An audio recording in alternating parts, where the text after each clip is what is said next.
Sanctioned by the Absolute Beginners Leagues from Phillip Island, it's the Global SimRacing Channel's opening round coverage of the Season 20 Formula Neagle Championship.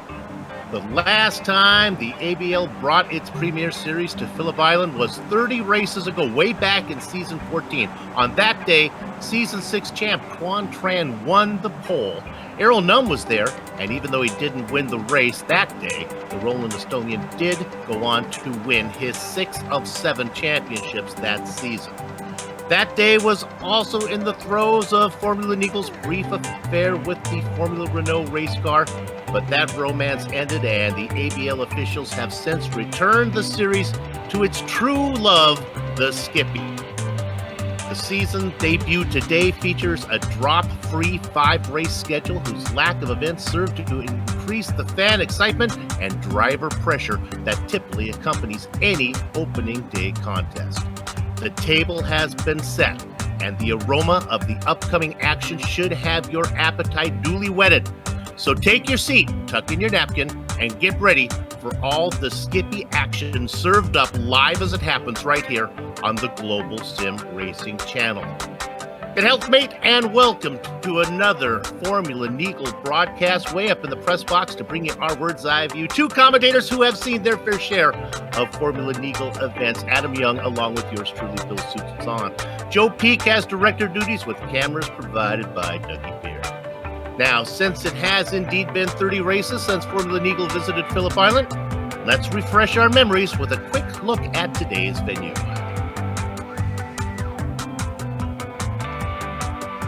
Yeah, and I feel safe in saying Phillip Island rarely fails to stage a great show. We've seen numerous good races here over the years. But for that, let's go ahead and take a look at today's track guide video. All right, we're in the GSRC Skippy, so let's do a lap around Phillip Island. Down into Doohan, expect the draft to bring you into a lot of side-by-side battles through here, and with it requiring a big lift, it's going to create some hairy moments for sure. Discretion may be the better part of valor in some cases. Try to bring the car back off to the right on the exit and then slow it up as you enter the southern loop. Get the car rotated so that you can tuck it into a nice late apex, get back on the power early, and start heading towards Stoner. That good exit is very important since it's flat out through Stoner and makes it a long run up to Honda. Drift the car off to the left through the sweeper, and then get ready to throw out the anchors for the hairpin. Since this is a pretty popular spot to overtake, drivers will be playing plenty of defense if they think they'll be under attack into here. Once again, a late apex is where it's at, but thankfully it's not very far up the road until you get to Siberia. Get the car off to the right and make sure not to turn in too early. The banking surprisingly doesn't do much for the Skippy, despite it being underpowered.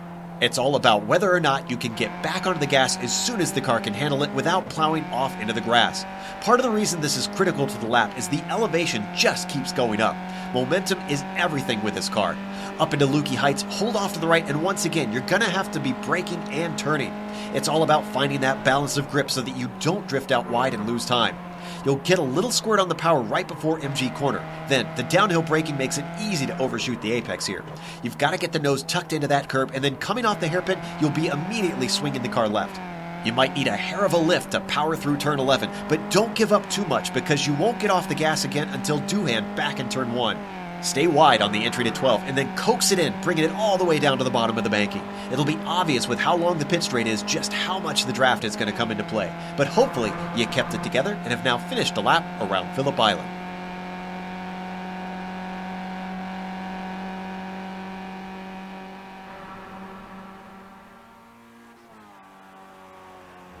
I feel safe in saying that Phillip Island rarely fails to stage a great show. Now, to give a few more specifics, here's my booth mate, Adam. It's so great for you and I to be teamed back up here for another Formula Neagle broadcast.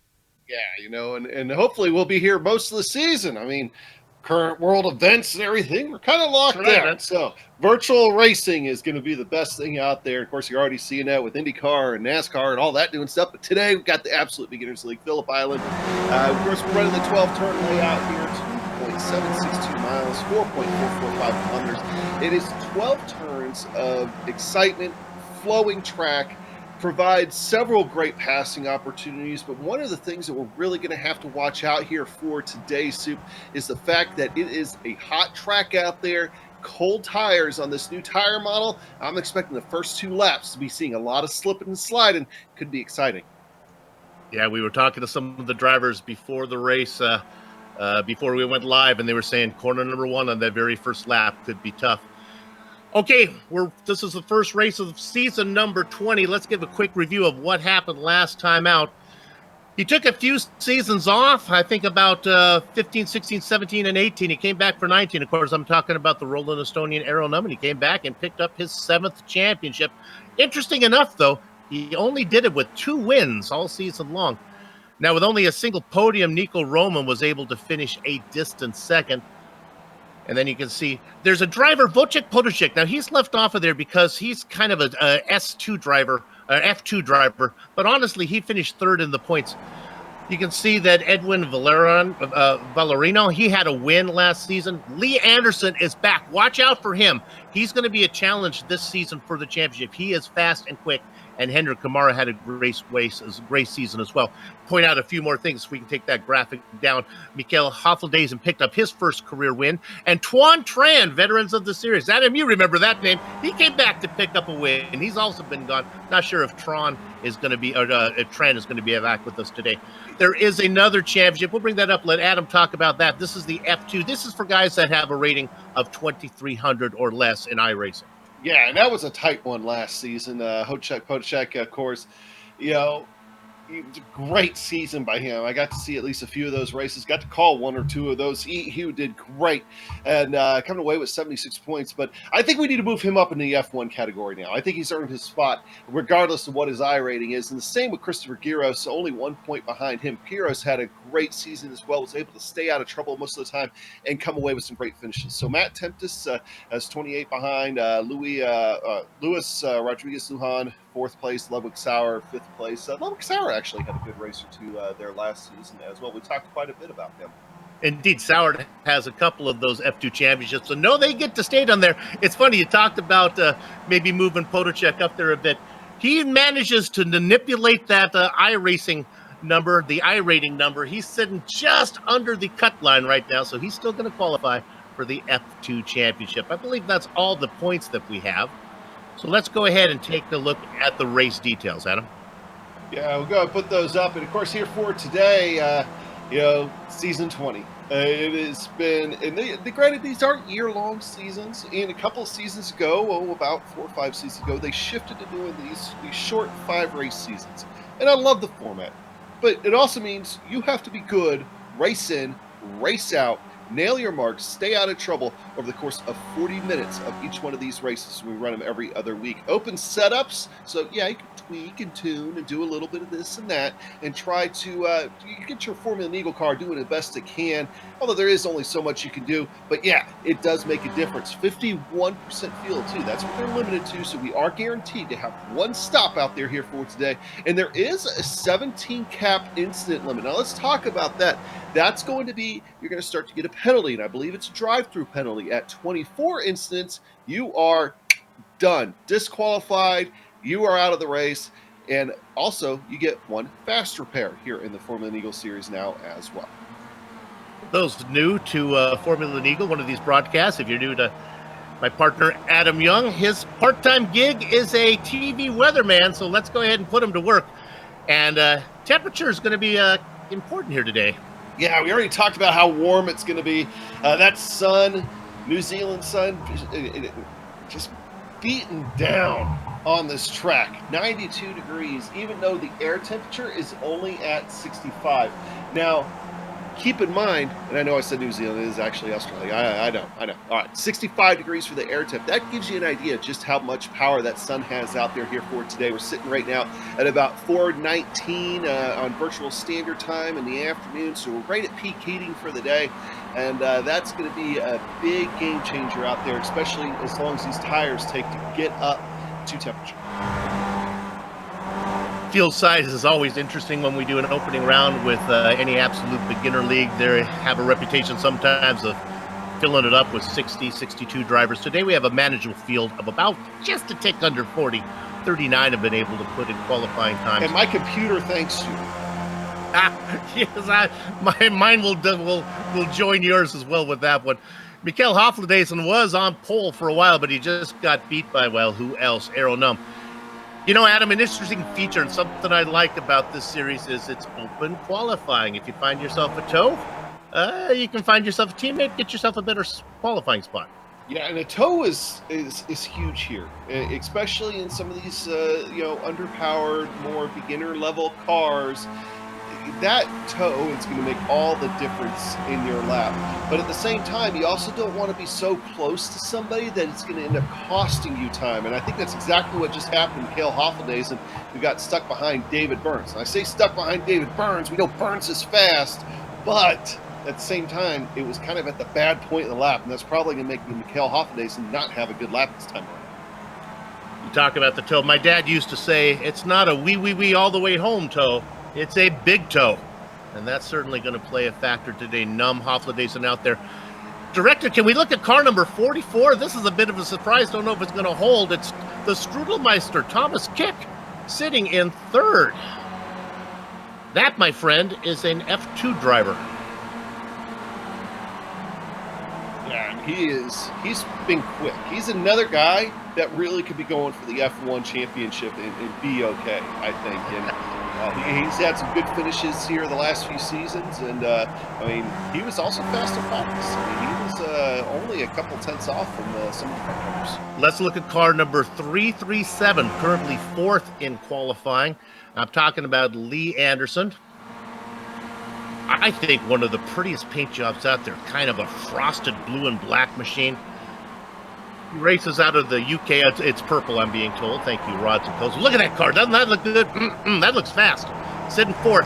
He's got himself a nice I rating, and now he drops down a spot as it looks like, hey, is it David Burns that cracked up into the top 5? Yeah, man, I figured that might happen there. Like I said, I knew Burns is fast. It was just that Mikael Hofladeson caught him at the bad time. But now that Burns is up to speed, Mikael Hofladeson is in a good place. I've been looking this next lap for Mikael Hofladeson to have a really good lap and maybe even get back up there to challenge Euro Num for that pole. Top 5 beginning to be populated by former champions. Arrow Num, of course, we're looking at David Burns. He won one. Another driver I want to talk about is car number 96. That's Alex Janssen. He is really quick. The Swede with speed put in a 147 flat, sitting in third. He has the tempo to pressure Num. And he has in the past, and we've seen it happen. And Janssen is what it is. It's like his single lap pace isn't always exactly there. It's that lap after lap of consistency. That's where he excels, and that's where I think today, that this entire season, in fact, could be giving Euro Num a challenge. He's one of my favorites to possibly try to come away with this championship, right along with Lee Anderson, Henrik Kamara. I think all those guys have a really good chance this entire season. Let's talk about one of the fan favorites, another former champion, number 45, Neil Bambi. You see Bambi now getting a tow there, or actually being alongside him. That car is Johan Vanderbilt coming back to the series. Good to see a couple. They're talking about fan favorites. There's 2 of them right there. The fan belt. As you watch this now, here's corner number 1. The fan belt told us that this corner is ugly, especially on corner exit. Going too wide through here could be an issue. Yeah, and especially the first couple laps when we have those really cold tires. Of course, Johan getting back into iRacing after some time away, and I say get back into iRacing, it's he was, he did some commentating for us here at GSRC. You still see him occasionally, but he also was doing some things outside of the country which prevented him from actually racing too much in the consistency. But that all improved for him, so he's back in the car. And now on your screen, you got Lee Anderson. Lee Anderson, he's a guy that, man, we've seen him have some great laps and some great finishes. If he could just be here for all 5 races, he's another guy that I really think can make a run at the championship. Director felt a hot lap coming from Anderson, and sure enough, it was enough to jump him up into the 3rd position. Qualifying just about wrapping up. How many drivers were able to put in time? 37 of the 39 drivers. Edgar Sanchinelli and Peter Reed, the only 2 not to put in times. I'm not sure if Peter is going to actually race with us today. Let's go ahead and look at Tempest on screen right now. There's Matt. Would like to improve his 24th.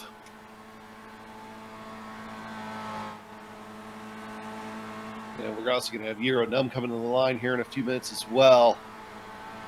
Here's Hop. And is he able to improve on his time from before? Yeah, just a little bit. I don't think it moved him any spots, though. Just about 100. Here comes Bambi.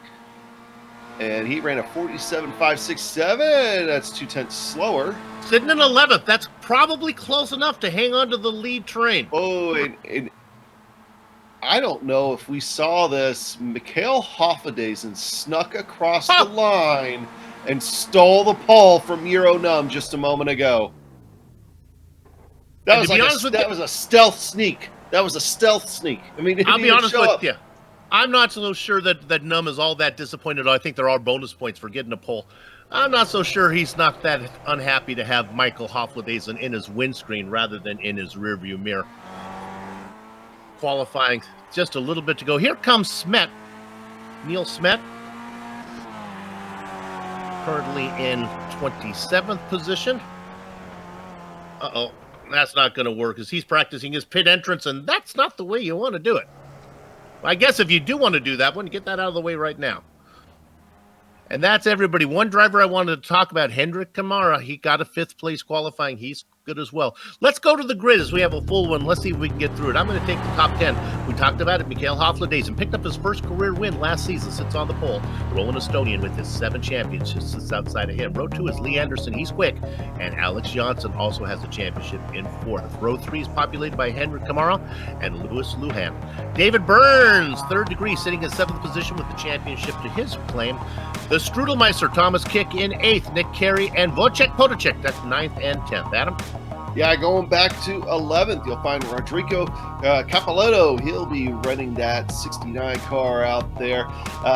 Aaron Law in 12th. Neil Bamber in 13th. Now, that is a deceptive 13th because he was running speeds just as fast as Num and Lee Anderson in practice. Look for him to move up. Johan Vanderbilt in 14th. And row 7, row 8, Josh Brain and Frederick Neptune. Matt Tempest and Vincent Brem in row 9. Row 10's going to go Elise Spocek and Rob Hop. Hidden Blackjack, Paul Carey in the double duck spot, Timothy Nylander, Troy Banks, and Sean Tertriak. After that, Simon Mayer, Christopher Crook, Neil Smet with Christopher Garros in the 28th position. He'll be good in the F2 Championship. Andres Solander and Neil Stephenson in the 30th position. Adam? Yeah, going to 31st now, and of course here in the back half of the field, we find Matthew McMahon, Oliver Hartley, Matthew Maudsley, and Reg LeBlanc will finish coming in row 17. Row 18 is going to Andy Saunders and Scott Angelo. Now, I just saw Neil Armstrong disconnect. We'll see if he gets back in time. Peter Reed will be also back there. Edgar Sancinelli starting shotgun on the field.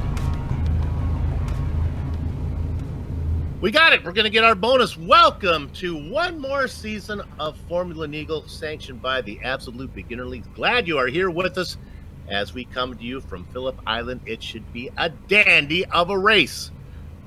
40 minutes with a pit stop. Everything you could want. And Mikhail Hoffadezen, one of the most exciting and aggressive early lap drivers sitting on the pole. Yeah, this is going to be interesting. And, of course, the Alex Onsen already giving Mikhail Hoffadezen a hard time. I guess something happened to him in F3 a few weeks ago, and he had to spin out in turn 1 and had to come through the field. So he's just trying to get underneath his skin a little bit. It's kind of fun watching those guys go back and forth. But Euro Num, you mentioned it. Here we go. Let's go to the start. Engines start to harmonize. You know what to do. Gather at the chicken steak, cover on the cows. The horses are out of the barn. One of the most aggressive early racers you'll want to see. Mikhail Hoffadezen leading the stampede down into the first corner. Be careful, boys. It's going to be tough down there. Num, Anderson, Janssen in 4th, and in 5th is Lujan, who's made his way up a spot. I fully expected that's exactly what I was getting ready to say. Euro Num sliding right in behind Mikhail Hoffadezen. Oh, and Mikhail Hoffadezen a little bit looser than I think he'd like. He's able to hold it together, doesn't lose any time.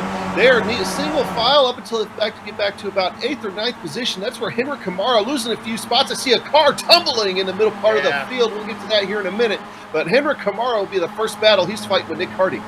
Big pile up about 2/3 of the way through. Meanwhile, we'll stay up front. Hofladeson out in front. Now, don't let the well, we don't have the tower up there to confuse us. A lot of drivers have taken a tow and they're being scored ahead of these guys. Right now, it is Hofladeson, Num, Anderson. Then it is Alex Johnson and Lujan. The front is nice and settled. The train goes all the way back. There is a battle back for 11th. You'll see him coming at you there. Look at this side-by-side up front, too. Yeah, looking at Euro now starting to make a challenge there. And that's starting to get tight. These guys are already starting to get racy. Down into corner number 10. The MG corner. The train ends in 11th position with Vincent Brame. He's doing his very best to be the caboose of the lead cars, but he's beginning to fall off. It looks like a 10-car train with the caboose being Hendrik Kamara. They come around for the first lap. You give credit for leading it is going to go to Errol Num. And I just got done looking at that lap 1 incident there, Soup, and probably the biggest name out of people know that was involved in that right off the bat that I see was Hocek. And he did not have a good start, and he was the one that was flipping wildly back there. Errol Num dropping down now to third. Alex Johnson behind him. Yeah, we thought that corner number 1, Duhan, would be trouble, but it ended up being the Southern Loop. And now it is that there in 9th is Vincent Brim is spun off the track. Yeah, I'm having connection trouble. See, there you, our director got it.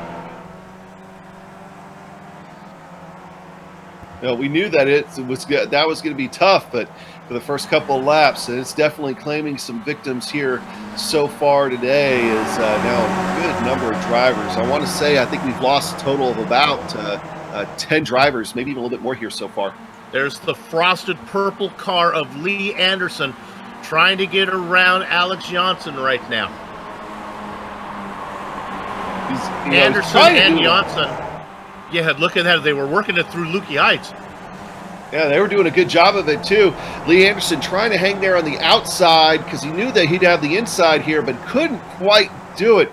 I tell you what, Alex Johnson is wheeling that thing right now. He's pushing that Skip Barber to its absolute limits. It may sound like I'm playing favorites because he's part of the GSRC family, but a tip of the hat to car number 18, Johan Vandebelt, up from 14th position into 8th, and I think doing his very best to stay on the back of Kamara. I think he has a chance to be the 8th car in the lead train if he gets a hustling. Yeah, he's going to have a lot of cars making pit stops coming out. Yeah, he's going to have some ground to catch up, though. As long as those guys start running side by side in front of him, he has a chance. See, Mikael Hofladeson set the fastest lap of the race there so far. And But Johan Vandebelt definitely has some room. But if he can get up there and get in that lead pack, the possibilities are endless because that front 7 just running so close together. Now, Adam, one of the rule changes, and it has more of an implication than you might think, is they've gone to the fast repair, which seems innocent enough, but what it does is allows what used to be a car grid that would thin. The herd that doesn't thin like it does before, and in fact, lap traffic now plays a much bigger factor in these races. Yeah, and that's something too that I'm surprised that I'm seeing guys actually disconnect from the server instead of trying to get back out there and trying to, get the damage fixed and with your fast repair, get back out there and try to make up whatever positions you can. I still see Hocek Podicek out there. He's had some good finishes, but he's still sitting on pit road. It's like, take the fast repair, get out there, get what points you can. And I tip of the hat to a couple drivers that were exiting pit lane and actually stopped at the exit right before entering the track and let the entire field go by before they came out. Otherwise, they would have come right out in front of the lead pack, and it would have been a mess. Coming around, working, it's Mikael Hofladeson.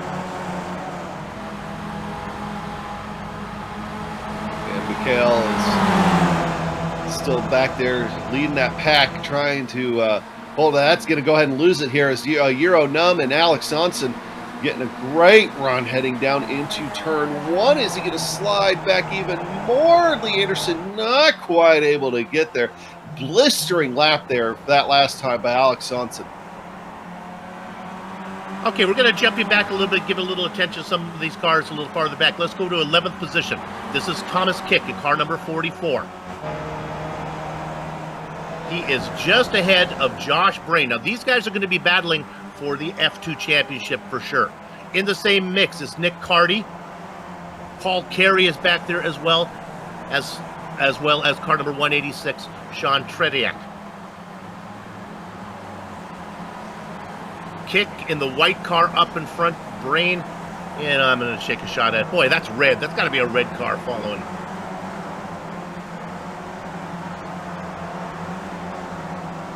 Good racing throughout the field, and this is important. I should note that the F2 championship, boy, it's going really wide as Kick, and I think that's going to open the door not only for Brain, but let's see if Carty takes a shot as well. Oh, get it straightened out before they get to Lukey Heights, Adam. Yeah, that they do for the most part. Actually, no, then it gets crazy again. That's Lukey Heights for you. That'll change that for you in a hurry. But I was thinking there that they might be getting through their single file, and that is not what happened. Tip of the hat to Josh Brain, who really thought better of forcing the issue through there as he backs out. That's a great battle going on. Let's drop back for the one for 13th. Carty now under attack from Paul Carey. As they come out of Swan in the final corner, I would think the momentum would be to Carey. Let's go ahead and watch where the start-finish line is, because this could be important. It's well down the straightaway. Plenty of time as they go across it right now. Plenty of time to snake a win. Yeah, I know we've seen battles at Phillip Island come down to that start-finish line several times in the past. As Paul Carey gets hit from behind by Nick Carty just a little bit, bent that rear wing just a touch. I don't think it's going to affect them too much here. These wings on these Skip Barber machines, sometimes I feel like they're more for show. Let's get a replay, of Alex Johnson. Back up a little bit because there was a spin from back markers right in front of our leader. We'll see if we go back far enough. About 30 seconds, I think, should get us there. We'll see if we get it. We're going to take a shot at it. We're not guaranteed I'm going to see it. Oh, you see the cars? There they go. They just go by them. We just missed it. The spin was right in front of them. We'll back up just a little bit. And this is what I was talking about, of what fast repairs can do. What you get a free car, and all of a sudden you got guys that maybe don't have the skill level that you're used to. You're coming up on a little soon. You're going to see right here. It happens in front of them. And all the leaders. There's one. And there's two. They managed to get by. Now, while we're sitting there talking about some of the replays and leaders still fighting for position, expect spots up there to change. Let's go back to that lap one, turn one incident there, if we still have it, and take a look at that just massive wreck that we had at the beginning. Now that we got time to actually go back and take a look. And Soup, I mean, it was like you had that incident with Hocek, and from there, it's like they just kept piling in. Yeah, this is a great view from up on top. See, the first spin behind him, and then Hocek loses it as well. Gets driven into, I'm not sure which car that was, but barrel rolls that thing, and that was nasty. He wasn't the only car to end up on his lid there either. Actually, almost two independent spins going on. Let's come back live. Oh, there we go. That's it. Our director has found it. That's beautiful. That's horrible, but beautiful work. All right, we come back live, and we got a mess going on up front. Who is that numb out in front right now? Janssen has worked his way up to 7. Anderson in the frosted purple machine out there in 3rd. And then the flat black car of Mikael Hofstede. Boy, those are perfect colors for him. I gotta say, Johan Vanderbilt, he's hanging on to the back of that pack. He hadn't lost any time to them. He's still back there. He hadn't really gained any either. No. Nope. But as long as those guys up there continue to race like that, that'll keep him in it, I think. And really, I mean, I don't want to say we want to see this. We definitely don't. But if something happens at the front of that pack, and as close as they are together, there's nothing to stop all 7 cars piling into each other and Johan just drive right on by. So let's give a little attention to another of the drivers in that lead train we haven't talked about. Luis Lujan in car number 23. He's in that. I'm going to take color with colors here. Yellow and blue car number 23. You see him back in 5th place. And then David Burns behind him. And then Hendrik Kamara, I'm telling you, he is a sleeper. we've talked about Henrik Kamara. Huh? They're going to go 3 wide for the lead here. Hold on. No, they don't, but Euronum does get slotted back to third. Henrik Kamara, ever since he first showed up on the scene, and what was that, like season 10 or 11 or something like that. And we've been waiting to see his potential in this series. I mean, he always seemed fast, always ran into bad luck here and there. And then for a while, he just kind of felt comfortable in the mid-pack. But now, all of a sudden, we're seeing his potential, and it's great. And he could be a fighter and challenge for race wins more often than even what we see. One of the catchphrases, and we're going to bring back video in just a minute, we're going to do this old school radio style, is they call this league the Absolute Beginners League, but you don't want to be fooled by that. There's a lot of veterans, but it's a very kind league. And you talked about it, Adam. It's one of the beauties of doing what we do, covering the season after season. You can see guys like Kamara come in there and little by little start to progress, and next thing you know, he's up there racing with the fast guys.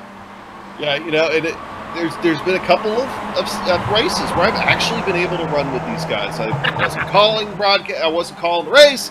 I had time, and just was able to get out there and run. And it's always been very welcoming. It's always very respectful. It is a great league to be a part of. And I got to tell you, if I'm ever free on Sunday afternoons and I'm not calling a race, this will be where you'll find me. I'll be out there in the back somewhere, way back there, but I'll be out there. Okay, we got another side-by-side up front. Now, this is Janssen being challenged by Anderson. So I think this is going to get Lee's first lead lap here. Let's see if he can finish the job going into Doohan. And look at that. Janssen decides I'll just back out of that. Euronum watching from the popcorn position. I got the pleasure of doing the last round broadcast with Johan Vanderbilt. Of course, he's been around a long time. And we talked about it, Adam, and you and I have talked about it. How impressive NUM's championships are when you consider that they're only at the most eight race long seasons without any drop races. One mistake and pretty much your championship hopes are done for. But it's amazing what he's been able to do. Yeah, I mean, one of the best drivers out there. Just the talent level in this series is just. And I know I keep repeating it. We talk about it every race. We just talked about it a minute ago. But the Absolute Beginners League is so much of a misnomer, but I love it. And racing against these guys, you can watch them, and these cars draft so well that you can hang with Euronum for a straightaway or two. But you're able to learn by watching him too, while you're able to be behind him. And that's, of course, later on in the race. This pack here, this won't be a 7-car pack by the end of this thing. Pit stops are very likely to break this thing up. So you'll have those opportunities, especially later in the race, and lap traffic becomes something, to actually be up there with the leaders and watch and observe how they're doing things. So you can learn a lot. Let's go back a little bit farther. We've looked at the front for a while. Let's go back and check on these guys again. Thomas Kick leading Josh Brain. And again, you want to keep an eye on these guys. I expect them to be very high up in the F2 standings. They've got about a 3-second lead on Nick Carty. He wasn't able to hang with him. Let's go a little farther back, Director. A little about a 16th position. Nick Triderak in the car number 186. He's under attack. From Matt Tempest. Tempest going to slide underneath. He's not going to get him before the finish line. He did get him before the finish line. Not by much, but he did. No, but it's a good example of what we could see from the leaders. Oh yeah, now I'm actually expecting to see it from the leaders. I wouldn't be surprised to see a 3-wide battle for the lead on all drafting. Oh, I just love looking like I look at Matt Tempest's car, and I love the fact that we have the spec maps now, and we're able to show them, and they just look phenomenal. I would say next to just the flat black Mikhail Hafnadazen has, because I'm always a fan of flat black, like sports cars and stuff like that. Matt Tempest probably has one of the better looking cars out there right now, because I love that red chrome. It's not the chrome, the actual silver chrome, it's that red chrome. I'm a fan of that. And I'm a fan of this track. You saw him work through Honda corner. So many passing zones here. It always seems like they're always passing. Let's stay on this a bit. This is Tempest. Here comes Triderak again trying to make a move. You notice what Treaderack did there is he got right up underneath him, and I'm not sure because I missed some of the broadcasts for last season. Some of them I was there for a part of some of them too. Probably missed about 2 of them. But so I don't know if Treaderack was actually raced at any of the races last year, but his name I don't recognize. And so I'm going to assume that maybe he's a little bit unfamiliar with the car. And as soon as he got too close to Matt Tempest and he didn't know exactly where the front nose cone was, he backed out and moved off to the side, just kind of wanted to stay out of him. It's a very smart, very safe play while he's learning this car. Let's go back up front. There was a dangerous pass by Alex Johnson. He did it through the southern loop. Lee Anderson now in.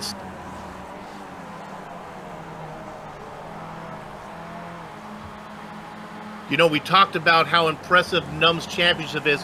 Well, when you think about it, look how close these guys are racing as they go down into Honda. One mistake, and you could lose 4, 5, 6 cars that are all championship contenders. Yeah, and that's what I'm saying. It's like, you know, if I'm Johan Vanderbilt, I'm still pushing because anything can happen.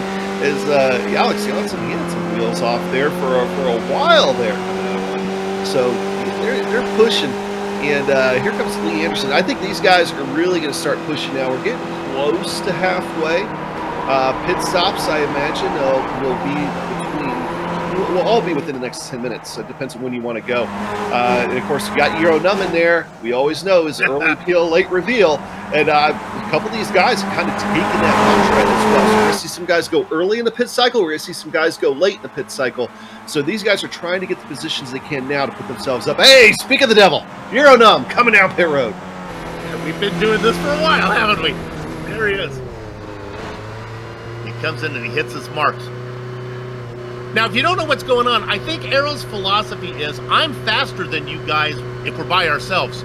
So let me come in and run a few without you on my coattails, or without you slowing me down, and we'll see if I can pull away. And honestly, Adam, I don't think the cars racing together right now are faster than they would be if they were apart, because they're doing a lot of racing. It's not a lot of leapfrogging. They were working hard. Well, we know Euro Num is capable of 46-second laps if given the right conditions. So we know he's fast. Num comes in. One of the big names that also comes in, Thomas Kick. We were watching him doing really well. Nick Carty. We were watching those two guys that were in the mid-pack battle. Now we'll watch up front. And boys, if you're listening to the broadcast, you have to cover what Num has just done. You do not want to leave him out there to his own devices for too many laps. Yeah, so that I would be expecting, especially some of these guys that have a little bit more experience racing with Euro Num up in the front, to maybe try to think about coming in themselves. But at the same time, though, differing strategies that hasn't always worked out for Euro Num. It's not a 100% foolproof thing, but I think his total career victories speak for himself. I mean, what was it, 31 or something like that? Yep. The closest is Twan at 17. So it works out for him more often than not. Look at this. They are not listening to Soup. All right, they're going to stay out. And I'll tell you right now, they lost a ton of time as they were battling side by side through the MG corner. Now, maybe down the straightaway, maybe down here, they maybe can go a little bit faster. But remember, Num has also this, he can leapfrog through the cars through the field. I'm not sure if the cars are going to slow him down as he works through the field. So now we have a new leader as Johnson takes it. Maybe we can go ahead and give you the interval from Anderson, or I guess it would be Anderson got credit with leading that lap. Where is Arrow? What is the interval back to him? Where are you? Yeah, he's coming out of he's coming out of 1 now. Or no, that's the front stretch. He's coming down the front stretch. Yeah, we're still waiting for him to come across. This will give us a time. And that interval, 33 seconds, 33 and a half. And of course, this is Euro's now first flyer after his pit stop here. But his pit exit lap time was fantastic at a 1:56. So he was only a few seconds slower than those guys on pit exits. So I'm looking for a blistering pace out of him here. Let's go ahead and look at this battle for 9th position. This is the Trident, Frederick Neptune. Racing in 9th position with former champion Neil Bammer sliding the car right behind him. Both of these guys still need to make a stop. They work their way through Siberia, heading up the hill to Lukey Heights. Look at the 45 right on the back of the 666 of Frederick Neptune.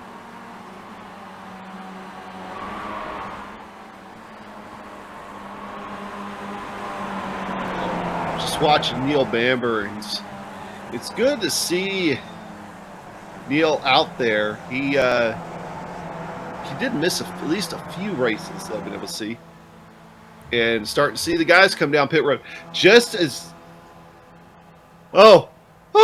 is that Lee Anderson? Did he pick up a cone? No, it's Mikael Hoffendaisen. He picked up a cone, stuck underneath his front wing, and that could do a little bit of damage. But pulls down pit road, and now Num is just coming out of Swan right now. It'll be interesting to see if these guys get rolling. Num's on the main straight. We now have at least one casualty as far as a cone. We'll see if we have any more. And what's Euro Num's lap time this time, Bob? Here they all come. 46.7. So right there, he was 0.6 of a second faster than the guys that came down pit road. What they were running as far as lap times than their last full speed lap.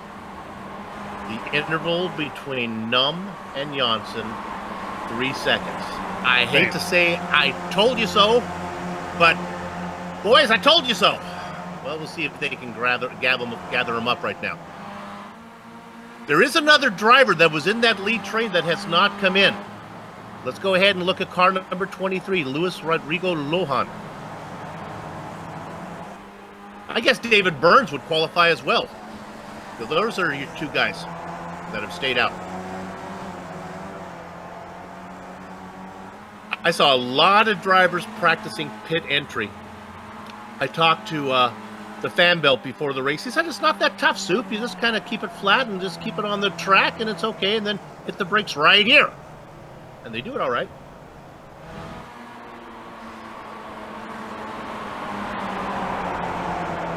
We're going to look at the difference between Errol Num's stop and Alex Johnson, Adam. Yeah, that says everything you need to know. Not only was the stop 0.9 of a second faster, he was faster down pit lane, in and out, and his in and out lap time. So that's something that doesn't show on the graphic, but it was like his time actually on track was much quicker, which goes to show just how much or how good Euro Num is on the cold tires on these Skip Barber machines. Burns rolling right now. I think Burns might get actually out on the track ahead of Num. No, Num is just going to get a look at this. Woo, buddy. They are side by side. There we go. So, he was at the back part of that train, too, so he wasn't exactly totally involved in all the racing. And then had a lap or two out there by himself before he came down pit road. So, and maybe he could short fill because he wasn't burning as much, and he can now get on the back of Errol Num. If he didn't put enough in, he can save a little now. I mean, I hate to bring up the past, Soup, but haven't we seen Burnsy get burned by this a few times? Yes, indeed. So let me run down the top 7 for you now, how it plays out after the pit stop strategy. You can see it on the tower over there. You don't really need Soup to do this anymore now that we have this new technology, but I'll do it anyway because that's what they pay me for. Errol Num with about a 3-car length lead on David Burns, but then there's a big gap, about 3 seconds back to Mikael Hoffendaisen, and he's being chased by Alex Johnson, but they got some work to do to get up to the front too. Another 2 seconds back to Lee Anderson, and he's teamed up with Hendrik Kamara, and we talked about Johan van der Belt. Well, he's hanging in there in 7th. I'll tell you, Johan's got to be happy with this performance. Yeah, he's running great, puts him in a great spot, and it's vitally important because every position you can get in this short season is going to be important. Any points paying position. I think David Burns might be trying to make a play here on Euro Num. Indeed, look at this as we see him spread out a little bit. He got credit for that lap. Hey, that's Peter Reed, the slower car they work around. And David Burns, a former champion, out in front. Add up all the championships that are here today from all the other guys, they still don't have as many as Aero Num, but nevertheless, it's nice to see two guys with belts going at it. Another driver I want to talk about just to finish the story. Let's go to car number 23, currently in 8th position. You saw him run long with Burns. Well, Burns was able to play around with the fuel strategy, and look what happened to Lujan now. He's back in 8th. Oh, 13 seconds off the lead.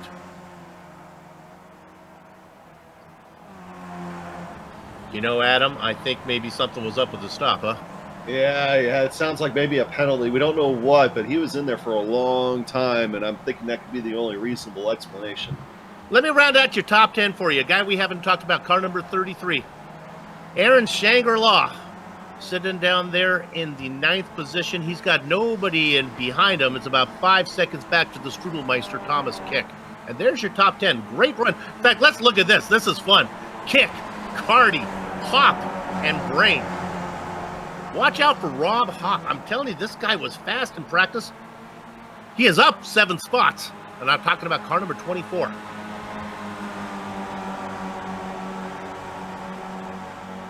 Josh Brain. All these guys are going to be battling for the F2 championship.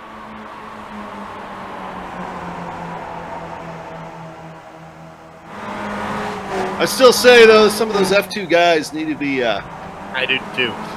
Moved up a little bit. Back to the lead. David Burns gets credit with leading the lap, but Num's going to have it going into Duhan.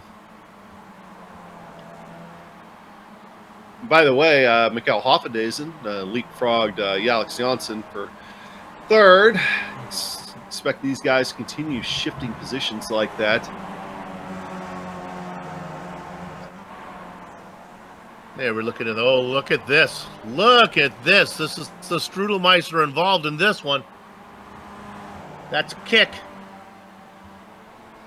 Oh, careful, boys. And I talked about Rob Hop. Look at that. He's worked his way around Cardi and Kick. He now leads the train. Look at the head. What you can't see, as we ride on board with Kick, what you can't see is what Cardi is doing behind him. And now diving it into Honda. Kick gets there first. Can he get it wound up? It's going to be a battle too wide through Siberia. Our director has found a great battle to watch. Yeah, Rob Hop just slammed the door shut on Nick Cardi. And now he's going to have a good run here. Or at least setting himself up for a good run. Excitement all through the pack. I'll be honest with you, this one is a little more intense than what's going on up front.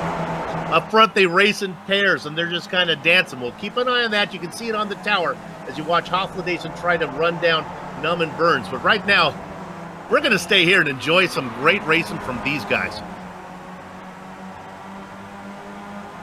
Now, that last time by, Rob Hop still ran a 46.7. To give you an idea, the pole speed was a 46.6. Or excuse me, 46.3 with Euro Num and second running a 46.6. Let's stay on this as they continue to work their way too wide now down into Duhan for the first time. That's Kick in the white car on the inside, Hop in the darker car on the outside. Watching back in 3rd. That's Cardi back in 3rd as he watches. Oh, they're gonna. Oh no, that's not gonna work. There goes Kick off into the alfalfa. Great job though. He gets it gathered up. He loses all those spots. I think he's gonna get it out in front before Bambi gets there. But now there are 3 battling for 10th. He may have lost the spots, but he saved the car, and we've seen what can happen in that corner too, as far as not saving the car. So he's still is in a good spot as far as still being able to try to get up there, because something can still happen to these 3 with as close as they're racing. Director, I hate to leave this battle, but I want to talk the story of 8th position. Aaron Law, I mentioned it just a minute ago, what he has done. Now he has worked his way around Lujan. Remember, Lujan was racing up front with the big boys for a while. Now up into 8th is Law from 12th position. Good run from him. Yeah, not only a good run, Soup, that last lap, that 46.393, that is the fastest lap of the race so far by anybody. That's It's impressive. It's going to be fun to watch these new names as Law and Lujan continue to battle. I can tell you right now that Janssen and Hofladezen continue to do their little dance. But the gap is not shrinking. You can see it on the tower. You can see it's still 3 seconds. Num and Burns up in front.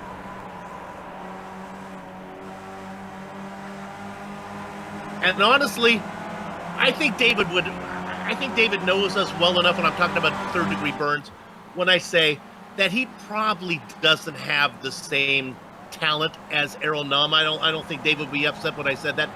But no, he'd agree with you. He's told us that. He'd agree with you. But in this format, Adam, I think it's almost a 50-50 chance that he gets the win if he can stay right where he is. Well, that long run that you have going down the front straightaway, coming out of turn 12, going down the Gardner Straight, that is one of the best drafting sections that you could possibly have in this car, where you're going to make one, maybe 1.5 moves. We got some longer sections over the course of the season, other iRacing tracks where you can make 2 or 3 moves. But that sets you up just perfectly to be able to hang with there. And it's flowing enough, too, that if you ride your cards right out through the entire lap, you've got a chance to actually run with these guys. So that's why Phillip Island is such a big drafting track. And that's why David Burns is up there with Euro Num right now, and actually has a real chance at winning this race if he can just run the next 7 minutes clean. We found a 3-car battle there. Who are we looking at there? There's Rob Hopp in the middle of that one. Nick Carty has now made his way up to the front. And I can tell you, up in front, we don't need to go there, but Burns was able to pull alongside of Errol Num, and he was only 2 1/1000ths of a second behind Num. In fact, Burns is now out in front of Num. But we look at this battle here that we've been watching. This is fun. These guys deserve a race broadcast all to themselves. I'm talking about what Hoff and Hardy and Josh Brain. Look at Brain with a run now.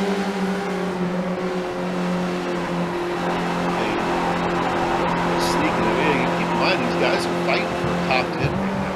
That's not small potatoes. Oh, let's go to Neagle Cup with a little bit of a rewind. If he just, that's going to be fun. He got into the lap traffic of Sean Tederack, and man, it was almost race over for Hofladezen. This is going into Honda, I believe. Yes, let's want a replay of this one. This one could have been ugly. There's Tederack. Look at him lock it up. He gets into it. Somebody loses the wing. I think it goes on even farther here. Yeah, it was Sean Tederack. And a little bit of netcode there caused the wing to separate from Sean's car. And he's still able to hang on to the car. He hasn't spun it around or anything, which just leads more to my theory that the wings on the Skip Barbers are mostly just for show.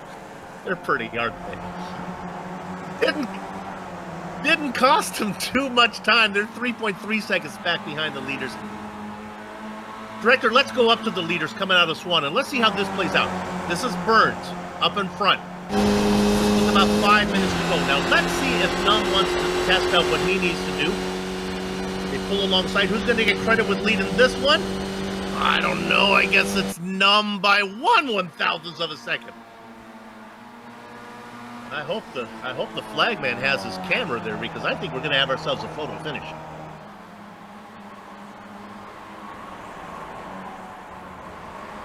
Well, this rate, we've been expecting that.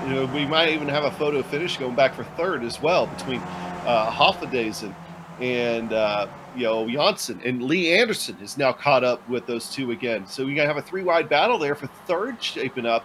That's probably going to equal the three-car battle we've been having here for Carty, Hop, and Brain. What we'll try to do at the finish is we'll cover the Num Burns battle across the line, then we'll quickly jump back to see how Hofladezen and Janssen finish. They're only 3 seconds back, so they'll be there in a hurry. And you know what? If we look at that battle for third, maybe the guy in the best position, Adam, might be that frosted purple car of Lee Anderson. And he's been in enough of these draft battles in recent seasons. He's going to know how to play that air to be able to try to get himself the biggest advantage. He's got to make a play right here on Janssen. almost make contact. He backs out of it very wisely, so it probably worked out well. But that also still lets him have a really good run here. Under 4 minutes of racing to go. Director, let's go back up front and let's see how this plays out now as we'll watch Num come across the line, and we'll see what Burns is chasing him.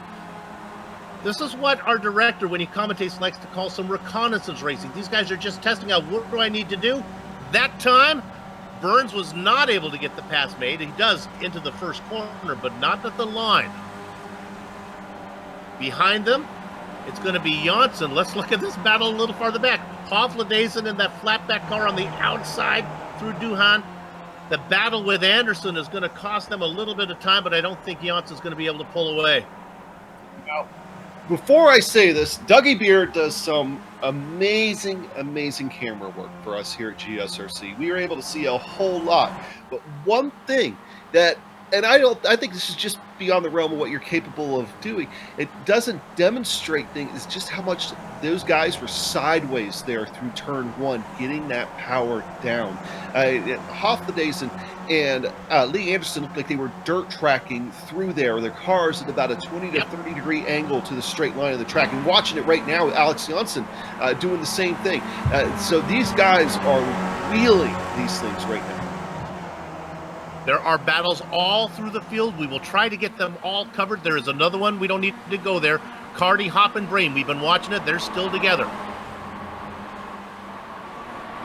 Back Soup, once we call that one, that's probably going to be the one to step back and go watch. But also we got Law and Luhan still going at it. And then we got that 3-car battle. So yeah, we're going to have quite a few to talk about here once we get the white flag on that final lap. We'll kind of split up the work there, okay, Adam? I'll keep my eye on Num and Burns. You watch Janssen and Hofladezen. We'll kind of stagger our way back. Here they come across the line this time. It looked like Burns is going to get credit with leading the lap. Well, I maybe spoke too soon. And they just came across, so this should be 2 to go. I think next time by we'll get the white flag. 1/1000th of a second. Back behind. Now Hofladezen is going to be leading. On the outside, he's going to be in third. So, Adam, I was kind of multitasking there. You think we have white flag this time by is what you're thinking? I'm thinking so. They came across the line with about 1:50 left, so next time by will be about 10 seconds. I think in iRacing, that'll give you the white flag. Director, we're going to quickly steal back to 6th position. Johan Vanderbilt was able to run down Hendrik Kamara. I've been watching him coming. Now Vanderbilt up to 6th. What a great run. Welcome back to the series. So, yet we have another 2-car battle to look at.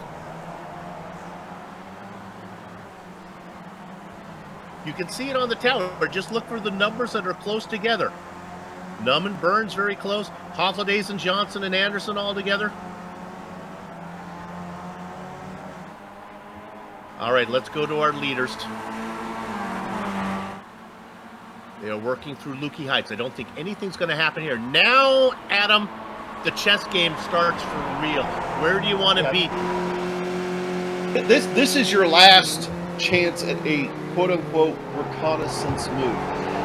If I'm David Burns right now, I'm actually lagging a little bit back on the exit here on Lukey Heights. You start rounding turn 11 where they're at now. You're going to start coming up to 12. You're almost full throttle from here. I'm lagging back a little bit, trying to nail down that distance that I need behind Hero Num to be able to make the move before the start-finish line. I think that's what he's trying to do here right now. He's going to swing out.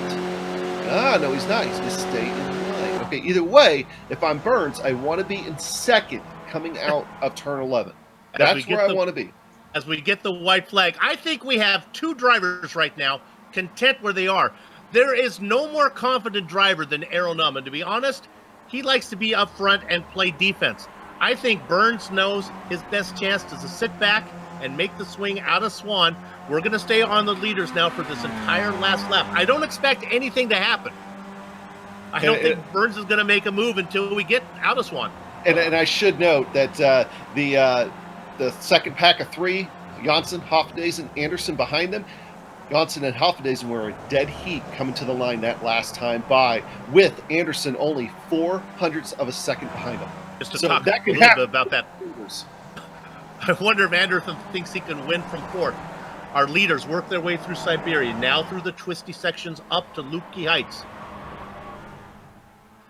Does Burns have to worry about setting this up? He needs a good entry, I guess, into 10 and through 11, right? Doesn't want to, or does it? Exactly, but you don't want to be so close that you can't take advantage of that draft. You got to play the game of being just a touch behind and get a good run. It's tough to do, but you've got to play the mindset here. As Euro Num's going to go defensive. Here comes David Burns. He lags back just a little bit. Now it's going to be almost full throttle here on the exit of 11 all the way down. Burns about 1.5 car lengths back. They head into the sweeping left-hander. That is Swan. My gut tells me that David Burns is in the perfect position. He gets a pretty good run. He's got a head of steam.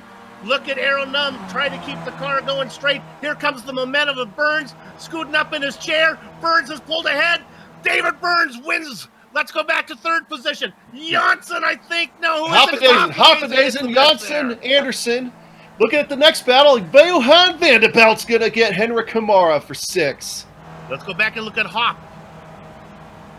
Coming out of the corner. It's Hop leading Carty. Carty's right behind him. He might be too close. This may be where he doesn't get the run. At the line, Carty gets him.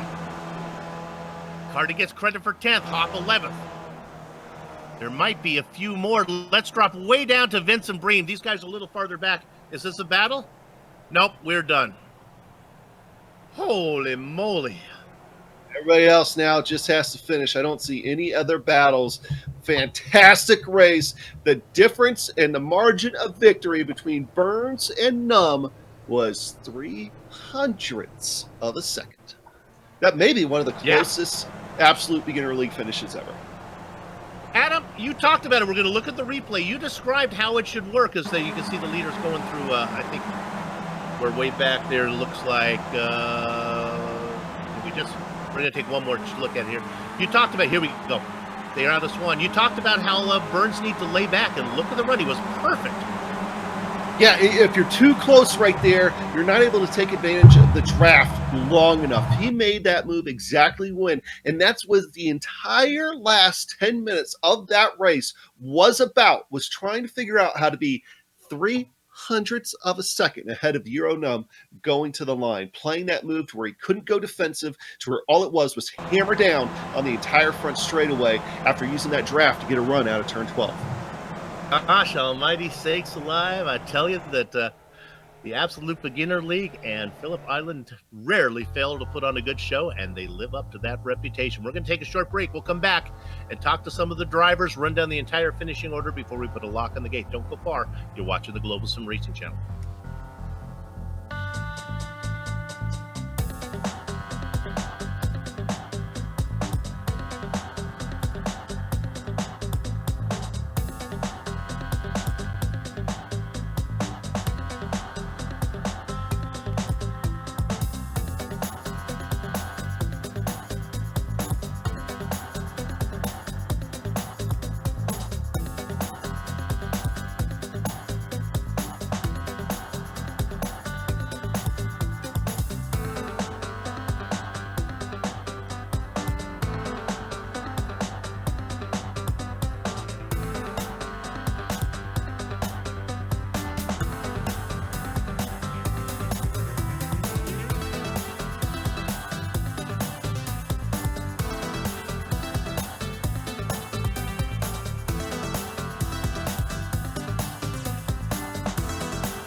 Sanctioned by the Absolute Beginner League from Phillip Island. Welcome back to GSRC's opening round coverage of the Season 20 Formula Neagle Championship. My goodness, what a great show. Let's run down the finishing order for you right now. David Burns and Errol Nunn were feeling each other out for the final 4 or 5 laps. When it was all said and done, Burns was able to slingshot by Nunn to get the win, first of the season, and he'll go into season round number 2 with the points lead. Errol Nunn will have to settle for second.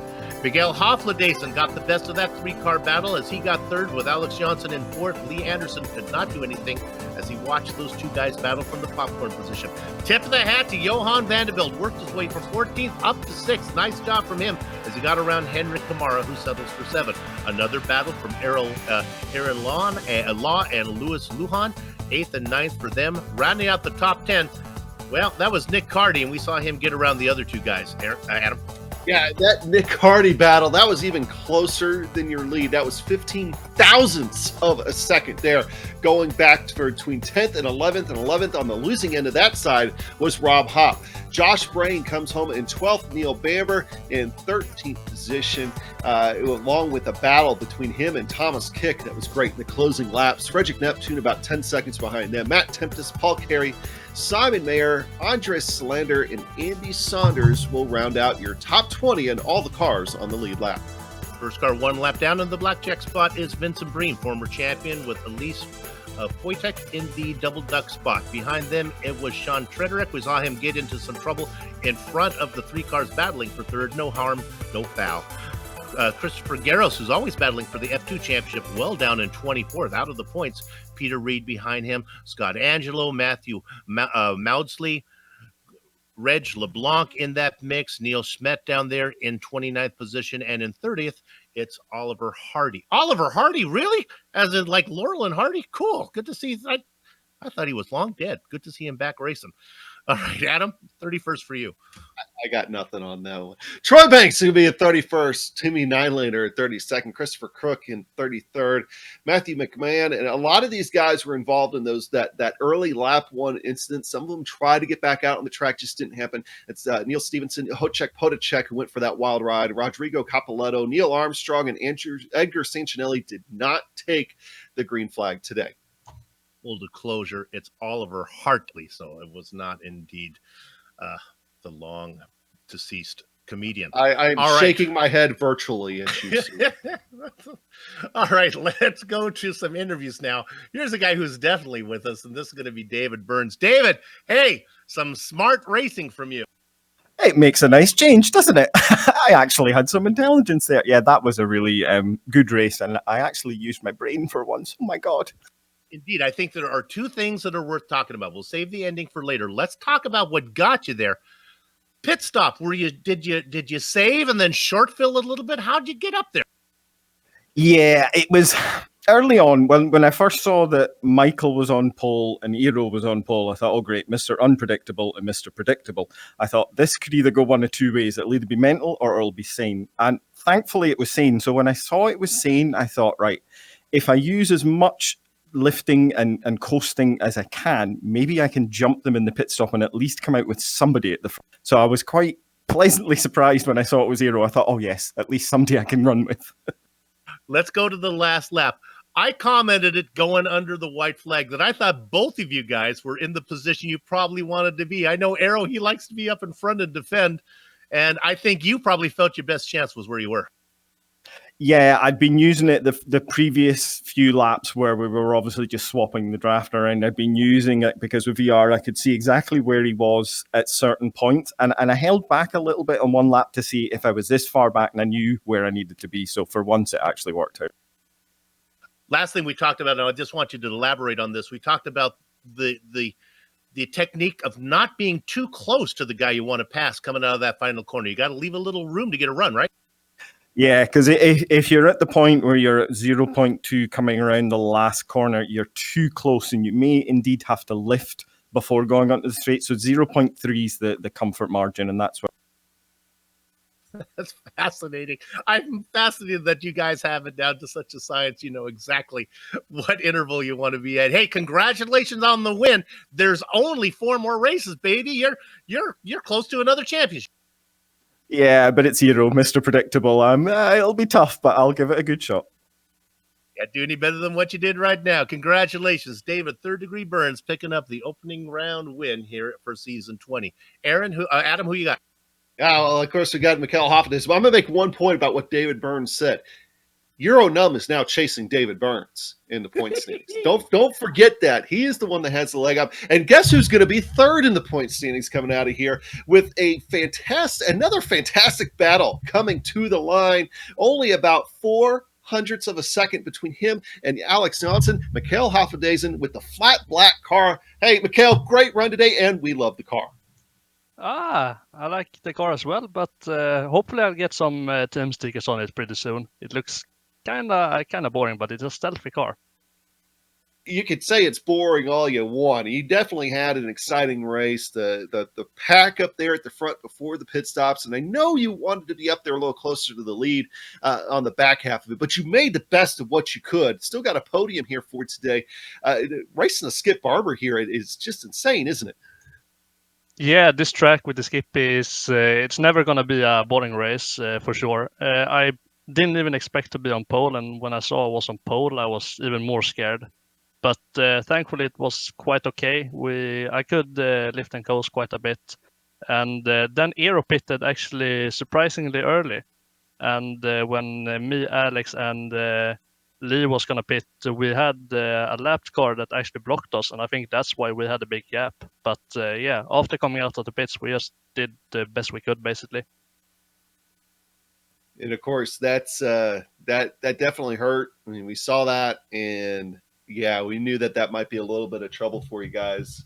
But thankfully, though, of course, you're able to get past it, still come home in that third position. Of course, next time out, though, we're going to be trying to see what the next race is. Okay, so the Nürburgring and the Nordschleife. Now, we've seen some great battles there before as far as some great races, a lot like this, where it's a place on the back straightaway where you can go make 3 moves on that entire leg. You expecting much the same from there? I expect more craziness, to be honest. It's one of the hardest track in the world, and you never really know what's going to happen. It's a track I like, so hopefully I can be in the top 3 again. I mean, my goal was for a top 5, so to be in the top 3 is even better. Well, there we go. Mikkel Hoffness, thank you so much for joining us. And of course, you set yourself up for a great season 20 here in the Absolute Beginners League. Yeah, thank you very much. All right. And I think now, Soup going to catch up with the Alex Janssen. Qualified 4th, finished 4th, the Swede with speed. Alex, I got 2 words for you. Pit stop. I would more say pit entry, to be honest. It was the entry, huh?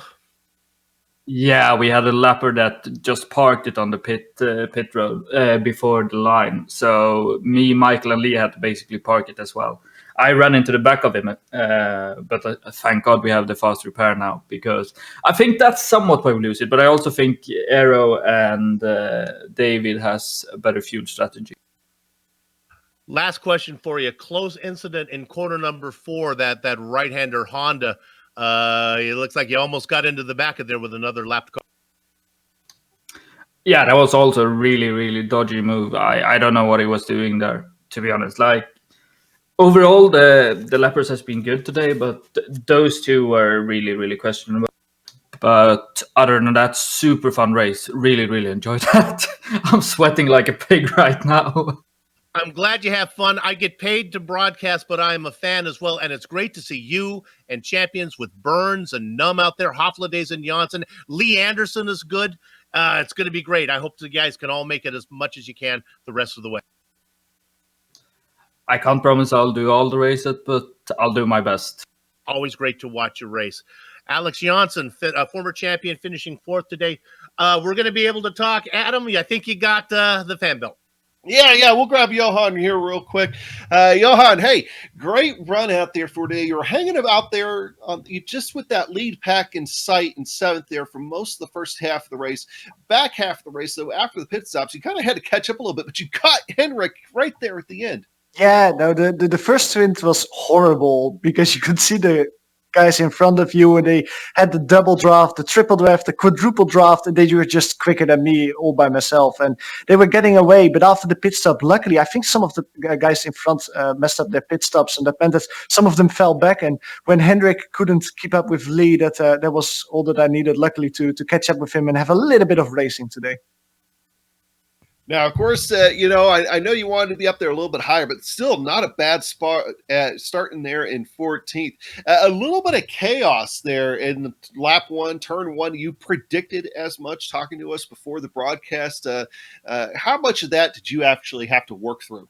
Not that much. What you say is totally true. The qualifying wasn't good, and that kind of bit me in the race. But lap 1, turn 1 actually wasn't as bad as I expected it. When we talked before the race that the track temperature was near 40 degrees Celsius, and during the race the track temperature just kept falling down. So that meant that during the race and also at the start, it was quite doable. There were some people having trouble, but I think that further back, P20, P30, those people had it tougher than we had. Well, that was still, though, great recovery, great finish, and you're sitting now going to go into the Nordschleife, 6 points. And, of course, that's a track where everybody can get up there and maybe make a challenge because anything can happen at that place. What are you expecting at Nordschleife? Oh, I hate it. I hate it so much. There's not a track that I despise more than the Nordschleife. So I already written down the DNF for me in that race. I'm going to do my best, but I hate it. And I think that's also the thing that we'll see during next week or next time. We'll see a lot of people retiring. And let's just hope that the people that are in front of me in the championship do retire so I don't lose too much ground. All right. Well, we'll see. A couple of good guys had some good runs out there for today and got some good points runs. So I guess we'll see what happens over the next couple of weeks. Johan, thanks for joining us here today and a good run out there once again. Thank you, Adam. Stay safe, guys. See you later. Johan van der Velde, 6th place finisher today. It's great to talk to the drivers. We learn a little bit about them, and then we learn about the race too, as Alex Johnson explains why that 3-car tandem of Hofstadter and Johnson and Anderson lost the lead. It was lap traffic or slow traffic getting into pit lane. Let's thank everybody at the Absolute Beginner League for organizing Formula Neagle and contracting with GSRC to broadcast it. Thanks to the company's equipment and software you see on the screen right now that we use to broadcast this thing. Original music that gives every GSRC production that unique flavor and feel is thanks to June Lalonde. See the screen for contact information. Formula Neagle returns in 2 weeks. That's going to be April 12th for round 2. You heard Adam talk about it from the Nürburgring. It's the big one, the Nordschleife. GSRC will be there. We hope that you join us. On screen now are some of the upcoming broadcasts, so check those down and check them out and mark them down on your calendar. If you'd like more information about GSRC, including a complete list of broadcasts, you can find it at globalsimracingchannel.com. We got social media options, Twitter at GSR Channel, Facebook at Global Sim Racing Channel, and Instagram at GSRC_Graham. And while you're here, if you haven't done so yet, become a YouTube subscriber by hitting the subscribe button. And hey, if you're looking for a Palm Sunday gift, how about you go check out the GSRC merchandise store at GSRCStoreEnvy.com. That's Store Envy with 1 E. Sadly, the GSRC beach towel and umbrella combo set is out of stock, but there's still lots of other good stuff to look for. Finally, on behalf of the entire crew, that'd be Adam, Joe, and Dougie, I'd like to thank all of you for watching, as it was indeed David, 3rd Degree Burns, picking up the opening round win here at Phillip Island. And now that all the housekeeping's out of the way, it's time for us to have fun storming the castle. So until next time, good health, race clean, race hard, and we'll see you on the track.